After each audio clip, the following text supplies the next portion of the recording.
Hello, everyone. I apologize for earlier. My phone died, and the last 30 or 40 minutes of the live is on my husband's phone, so he's sending it to me. I wanted to let you all know that once it comes on, I will load it up. We did get the caution light for the crosswalk for the high school students. So regular drivers no longer have to stop and assist those students crossing that road when other drivers will not stop.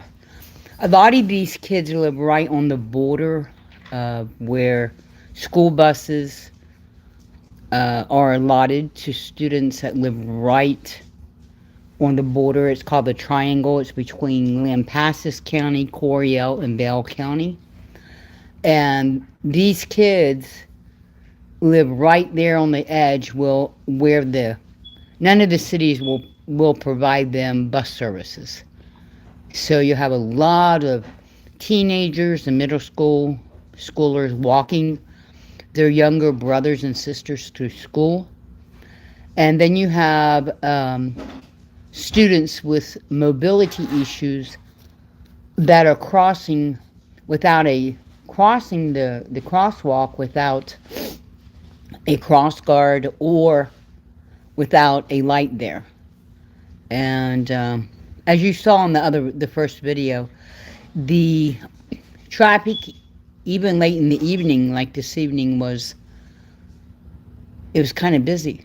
And during the school time, especially if we have early out and the day only goes to 1 or 2 o'clock for the students, these kids are on their own crossing Avenue B.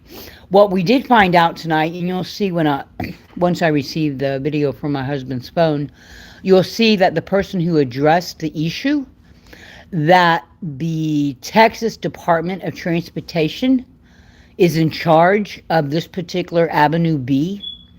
So he took all the information. He is concerned with that.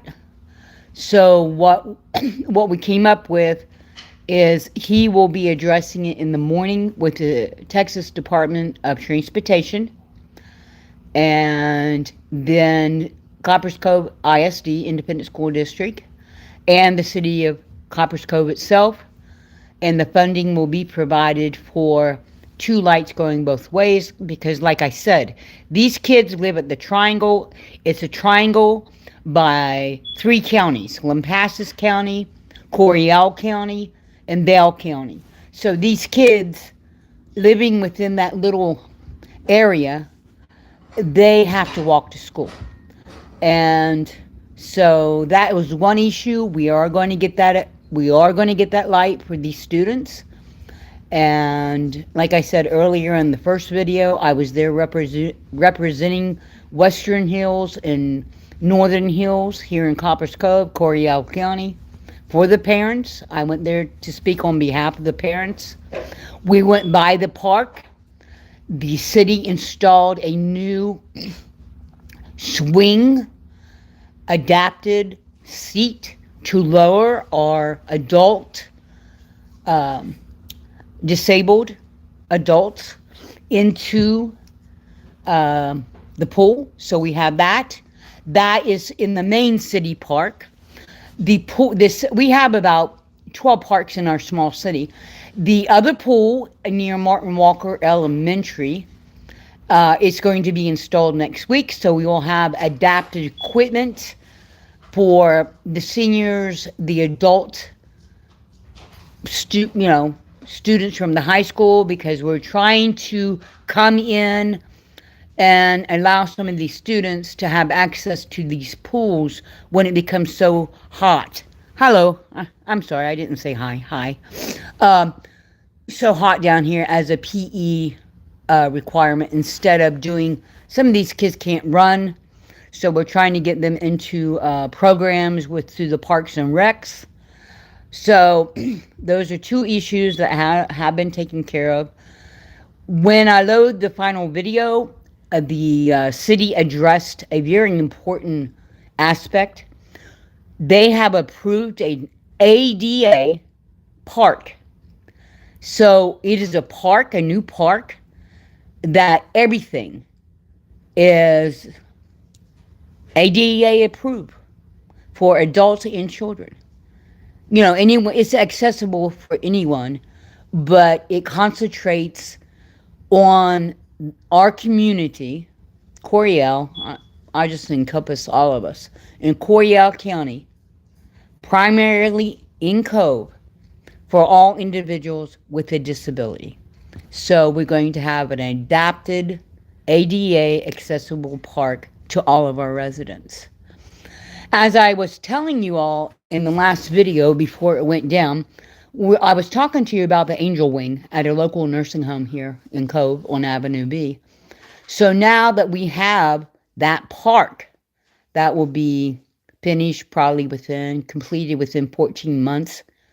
Those children from that nursing home's wing, they will have a park that they can go to, and everything will be adapted to their needs. So that is a really big win for our residents, not just on the Angel Wing, but for all of our residents here in Cove. And I'm very proud of Cove because they listen to the residents, and we're going to have that ADA park for everyone. So, but I'm really glad that we were able to get the light because when those young people cross, or even other just adult residents that have mobility issues, we may be able to save a life.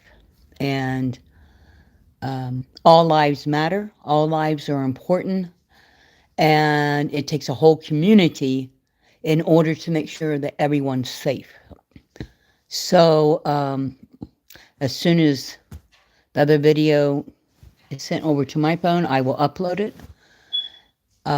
So we had a lot of positive things in our emergency town hall tonight. Like I said earlier, you don't have to burn everything down in order to have things corrected in the whole community to work towards a goal. And we just have to have a clear understanding within a community of what the needs are. And sadly to say, a lot of people, they don't like speaking in public, or they don't know how to address certain needs. And as many of you know, I'm a big supporter of ADA. And I don't care if you're a child or an adult, but the main thing other than ADA is disabled veterans. I highly believe in that. But today has been a very interesting day. We have spent the last 7 hours addressing issues in Temple with the veterans. We have a new veterans center here in Copper's Cove now. We fought for a long time to have that medical facility brought here because, in all actuality, we have a very small town. I mean, it's not like Waco or Austin, El Paso, Dallas, San Antonio. But we do have a very large facility now for individuals who do not have transportation. And it's not just the outreach program, it's a full facility. And the mayor did address that we can use the new senior citizen complex for our young people also. So that's good. The facility can be utilized by the whole community. Many of you probably didn't see my live earlier where I'm being sued by a city from Tennessee. I received a letter today about that, and I find that very amusing. I think it's funny. So we went and addressed that this afternoon also. But anyway, overall, it's been a productive day, and we'll see what happens. In Texas tonight, yes.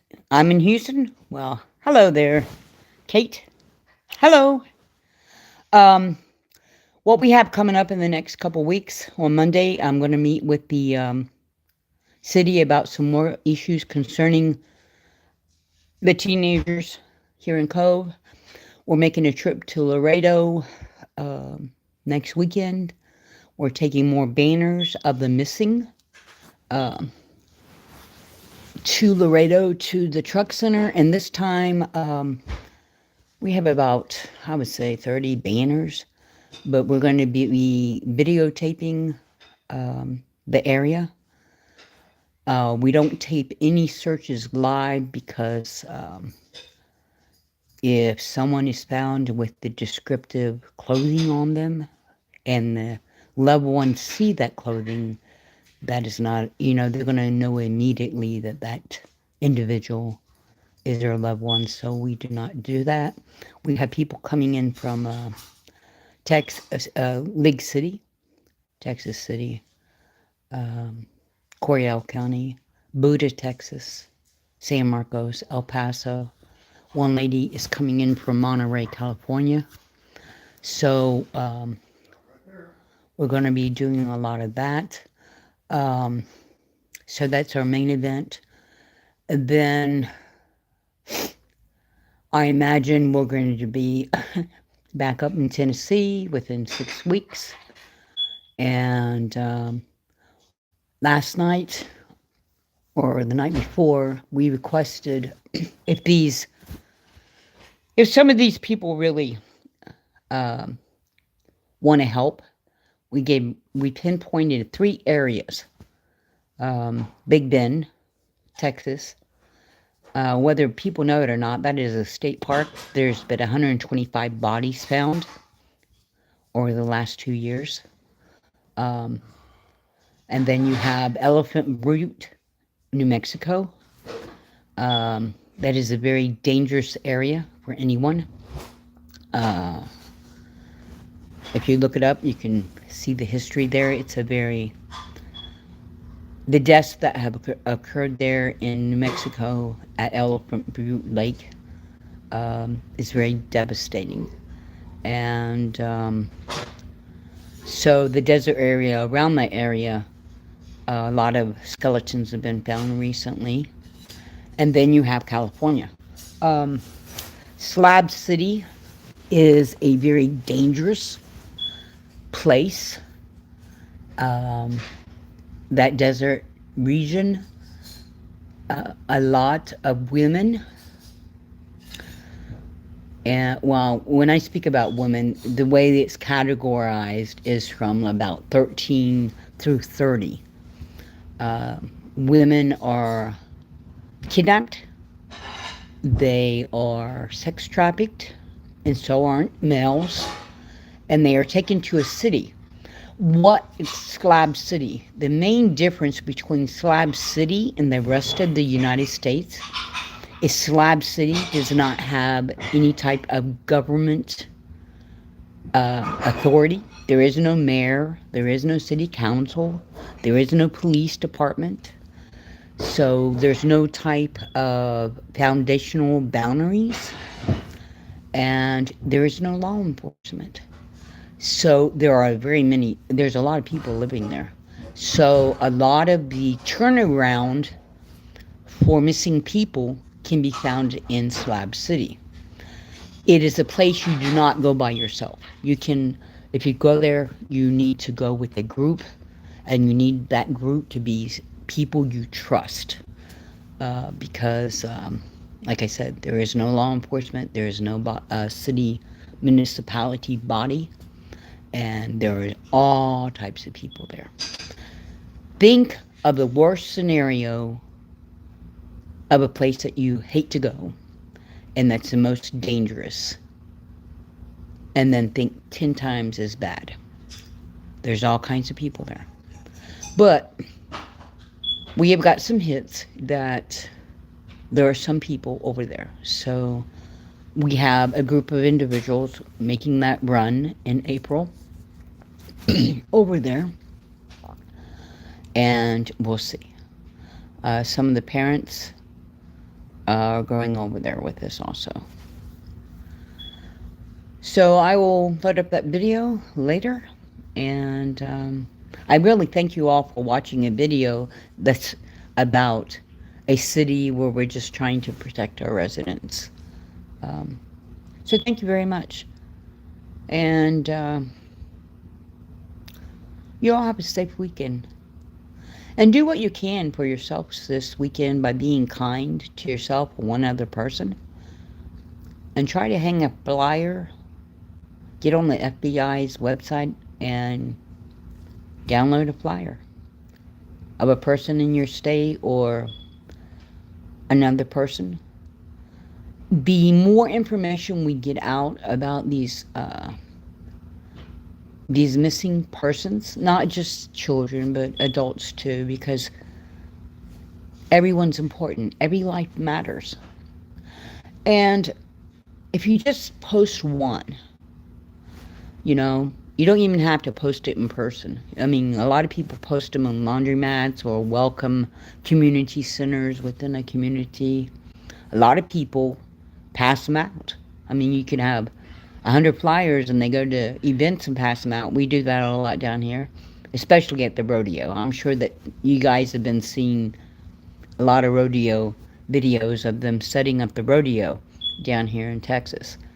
Um, I mean, you're looking at 3,000 to 10,000 people at a rodeo, and we pass out a lot of flyers. And you would think to yourself, why would you pass out flyers at a rodeo?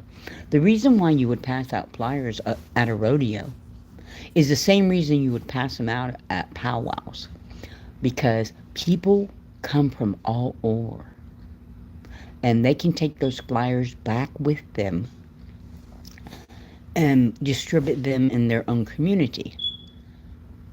So when you think about powwows and you think about rodeos and you think about, well, let's take 100 flyers and banners and let's distribute them at rodeos and powwows and different types of events, then you are giving that authority that hey, take these with you. Will you do me a favor? Will you pass them out? Will you put up the banners? So it takes everyone. It's not just about one person. It's about everyone. I would strongly encourage everyone not to believe everything that you hear, because sometimes the quiet ones, they are more focused on not being on YouTube, but on being within the community, doing things at the various points to give actual, real life, tangible support to parents. And you don't have to do that by being on the YouTube or by allowing dragging those parents onto a live. Sometimes those parents just need to speak, and they don't have to get on a live. They need their privacy. It needs to stay in their environment where they feel safe, where they're calm. It's just like with some police departments. We don't need them to tell us everything, okay? So I'll give you an instance. On my way back from Tennessee, time before last, when I was in Tennessee, I actually met one of the parents of a very well-known missing person. I actually met this individual's mother. I walked in to get gas, and her mother had moved to Arkansas.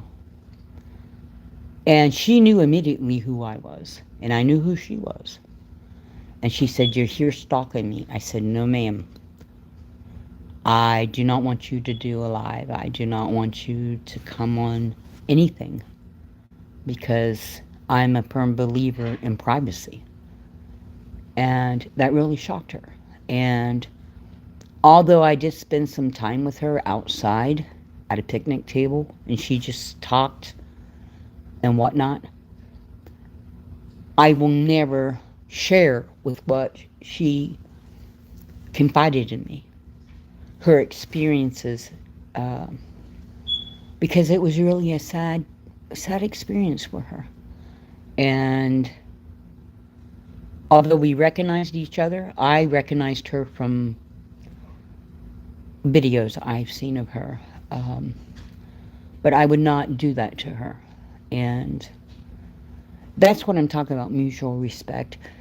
Because what you have to do when someone goes missing, you have to have enough empathy and sympathy for these individuals whose families have been kidnapped or have been murdered, to be able to supply them with resources, whether it be federal, state, local. Um, you have to be able to sometimes hand that to them, to drive them to appointments, support their need to have closure at funerals if they need that type of resource, and or to be able to take them to the Greyhound station after they receive a call from 1-800 Runaway, so that they can get that ticket. Or because Greyhound, they provide free bus tickets to teenagers who have run away and they want to come home. I don't know whether you all knew that or not, but it's the truth. The program hasn't been around that long, but it's a very good program. But it's not just a ticket that the kids need to come home, or the ticket for the parent to go to the child to pick them up. They need money for, once they get there, they need a hotel, they need Uber money. So all these type of things, if you're a true advocate, you'll work in the background and provide those resources for the individuals. And you don't have to always get on YouTube to get those resources. There are actually organizations, private organizations, who provide funding for these type of resources for these parents. And for children who have been accused of certain things that they do not, children are accused of certain things also. And there's money provided for as resources for children. So that's the main difference. So you don't always have to be loud, but when you're looking at different situations, different cases, you have to be respectful to the individual who is missing or the individual who has been murdered and their family. But the main thing you have to be, all of them are victims. And if a victim's name has been defamed or slandered, or if a missing individual has been accused of crimes that you know that they have not committed, then yes, many people will get vocal about that. And you should. Because if someone who is missing is accused of a crime that they did not commit, there is no proof that they did, and their family or friends do not stand up for their name, and they present no law enforcement PO, RO, arrest record for the crime that they're stating that someone committed, that's wrong. That is absolutely wrong to do that to a person who's missing.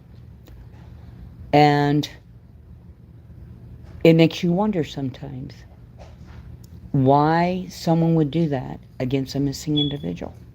Why would someone do that? So I'm just throwing my thoughts out there because that's what I believe in. I don't believe anyone should be accused of something that they haven't done. And even if it is to bring in money or whatever, I don't really care. I believe that if you can't give the proof, then there's something wrong there. But I'm sure you guys are going to hear a lot of BS in the next couple 4 weeks, uh, but that's okay. That's how it is. But like I said, once we pick up everything and we head down to Laredo, we'll be showing you guys some shots of the state of Texas and New Mexico. I don't know whether I feel comfortable um, showing you guys how the kids cross or the adults. We'll see. My husband and I were talking about that, and we'll see what happens. A lot of the ranchers down there, they know Jerry. He's a well-known searcher down here, and he'll be down there with us. So we'll see what happens. Maybe some of the rangers will just let us sit on their private property. I don't mean sit. I'm not a person to sit very long, but maybe they'll let us hang out there, and it's a private property. You know what I'm saying? Um, but I probably will interview um, the owner of JTA, which is one of the truck driving. It's a truck facility who has already got some of our banners, and they're going across the borders of New Mexico and Canada because their fleet goes all the way from Mexico all the way up to Canada. So anyway, we're going to get a different perspective. And the other thing we're working on is Sparta art. I've shown you all some graffiti art before on the back of box trucks. They're smaller than a tractor and trailer, but they're box trucks of the missing. In 2 weeks, I'm going to go back down to Austin, and we have raked up some money for them because all the people who do the graffiti on the trucks and the billboards, they're volunteers. And I know their art supplies are expensive. We have raked up some money, and we're going to be presenting it to them. And other individuals on my team are going to select the missing individuals that they feel need more, more sponsoring out there in the community. The ones who are not getting enough, like Martha Paya. She went missing here in Texas. Her family doesn't have a lot of resources, so those are the type of things that we're going to be looking at. One thing I'm really excited about, and I actually met this individual in Tennessee. He was staying at the same accommodations I was. He is from Indiana, and he is a conductor on the Joe, is the BSN? Huh? The conductor, the BSN railroad? Yeah. Yeah. So what they're going to do is they're working to get permission for graffiti, for us to post graffiti portraits of the missing, and to also have the artist post the Amber Alerts on the box cars. But he told me, let's say that Amazon is the one we're trying to get really hard because they have more box cars than anyone else. So you have so what we had to do, he had to do it because he actually works for the railroads. What they do is he wrote them at Amazon, and he wrote BNN, CRS, and 2 local railroads that just transports in Illinois, Indiana, New York, and Massachusetts. And what we're going to do is take the Amber Alerts and put them on the cars, the railroad cars. So The good thing about that is instead of just the graffiti, there will be Amber Alerts on different type of railroad cars. And um, he's a really nice guy. His first name is Edward. And I should be hearing from him next week.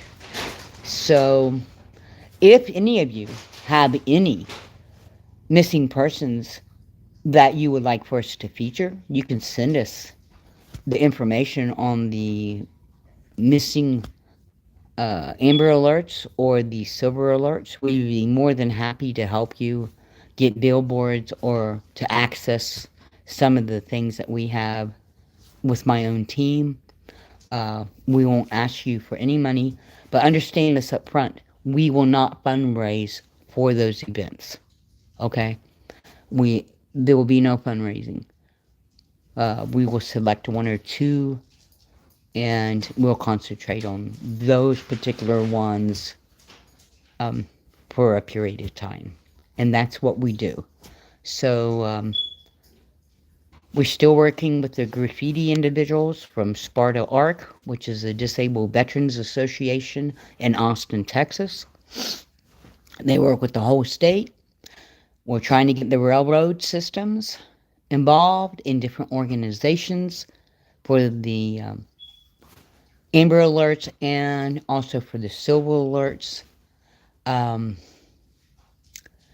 So those are two things. We have been able to put up several billboards here in the West.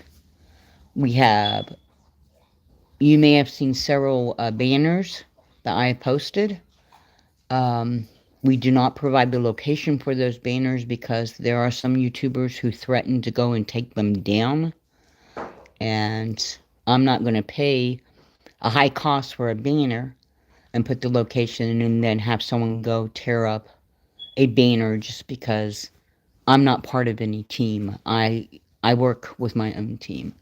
And no one should threaten to take down a banner of a missing person. We do not endorse the concept of just one skin tone being out there. I personally believe, and all those that work with me, that all skin tones deserve the same respect and dignity, and everyone should have exposure. So those are my personal beliefs. Those who know me well and work with me, they know that I'm not prejudiced or discriminatory towards skin tone. And I will not work with anyone who has that attitude.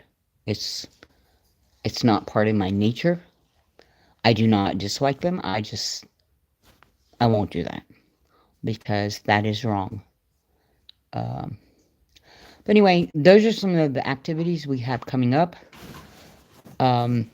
We will be doing another, last year, I believe it was June 19th.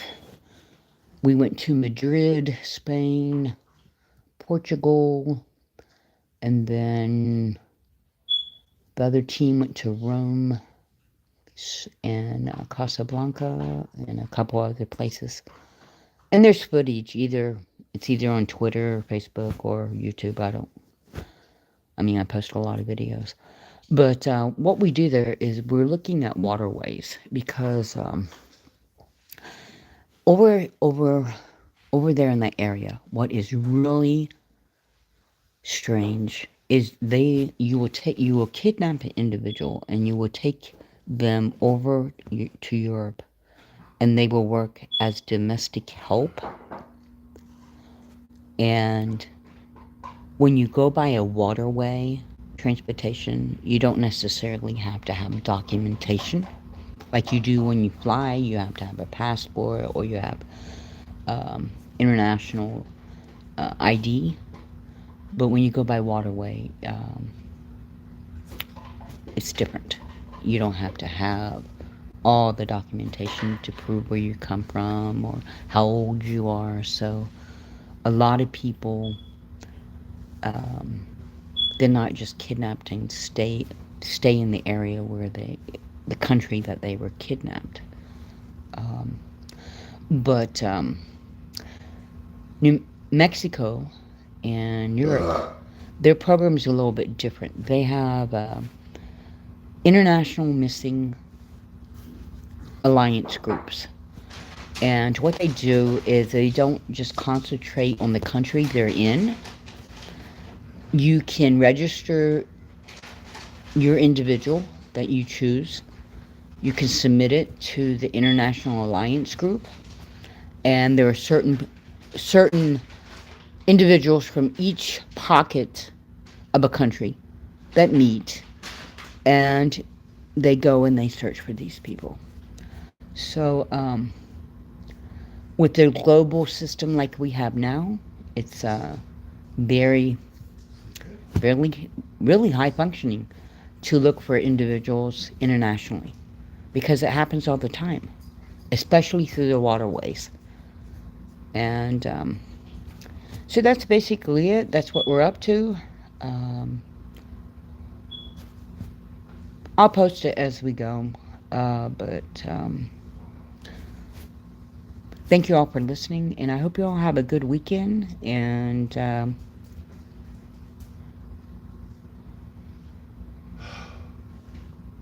be safe. Safeguard yourselves. Thank you.